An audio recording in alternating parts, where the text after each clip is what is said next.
If you're watching this video, chances are high you've heard of an all-new upcoming MMO known as Scars of Honor. Scars of Honor isn't like the typical MMO where you basically pick a class in the character creator and just worry about everything else later. Instead, you basically have three very important decisions to make, and each of those decisions impact the other. Starting with selecting one of two different factions, which basically defines your place in the world itself, then selecting a specific race that fits within that faction, and then ultimately selecting a class that fits in that race. It might sound confusing now, but we are going to break it down along with everything else you need to know about every class in Scars of Honor. With that being said, let's go ahead and jump into things. First things first, if you are a fan of Scars of Honor or you're just looking forward to kind of following along the development and launch of the game, consider hitting that like and subscribe button. It really helps me out and tells me it's worth throwing these videos together and keeping you guys in the loop. Okay, back to classes.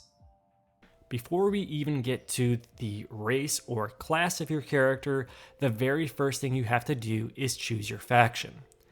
As you create your character, you have two options to choose from in regards to the faction. You have the Sacred Order and the Domination. I hate doing this comparison, but at the end of the day, you can kind of think of this as good versus evil in regards to the race options, because the Sacred Order basically has like those human-like or elf-like or dwarves type of races included, and the Domination have more of those undead, kind of dark, evil-looking type of races. But again, we'll get to each race associated with each faction in just a second. The last thing I wanted to call out is that if you plan on playing with other players or certain friends, you want to make sure that you guys are in the same faction. It sounds like, as of now, you can't even communicate with the other faction in like a global chat or anything.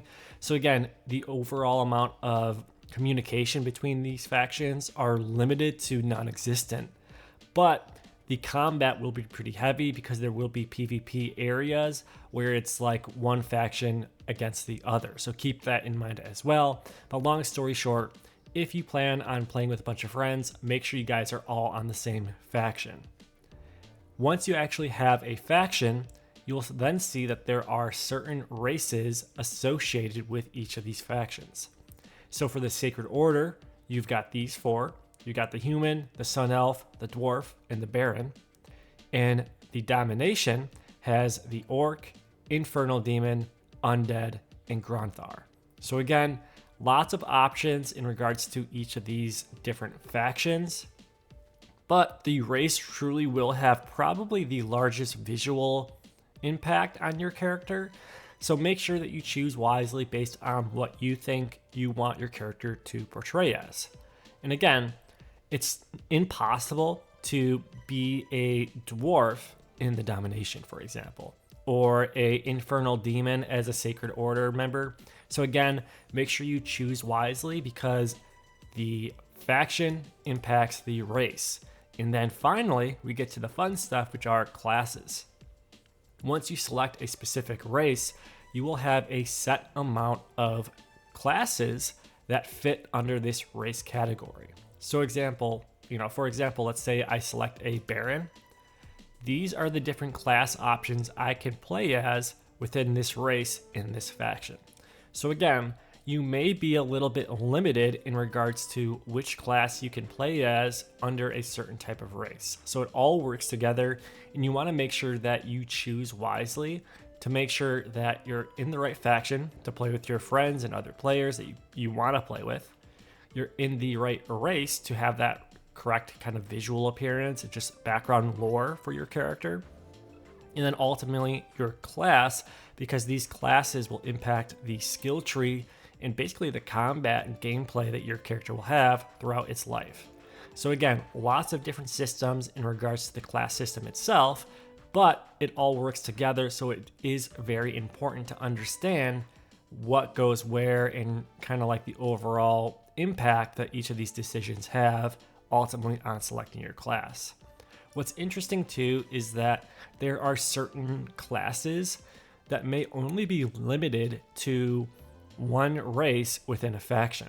So, for example, I think if you want to be a mage and you are in the Sacred Order faction, you basically have to be a human, which again, a lot of players are not a huge fan of, but mage is not an option in any of these other race options within the Sacred Order. So again, it's really kind of specific based on the race and faction you're in, so keep that in mind. This is what really makes the biggest impact on the class system in Scars of Honor.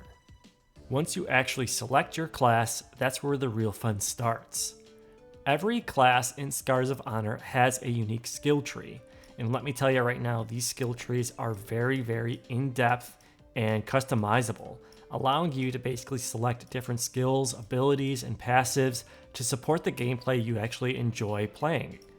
So, for example, even if 5 of my friends are mages, we could all be playing mage very, very differently based on the skills we choose within that class.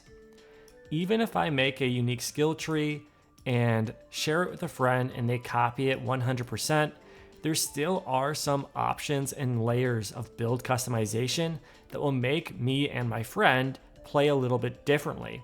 That includes the scar system, just overall gear and equipment, and things along those lines. If you want to learn more information about the scar system, check out the link in the top right. I do want to shout out this tool in general too. This tool will continue to update over time with the different skills and abilities of each class as the game continues to get updated.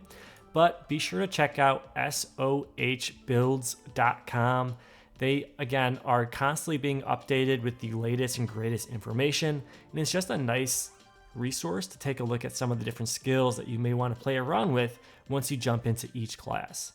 And that really covers it. I hope you guys enjoyed this video. If you did, be sure to hit that like and subscribe button and stay tuned for some more Scars of Honor content coming soon. Thanks again. Bye.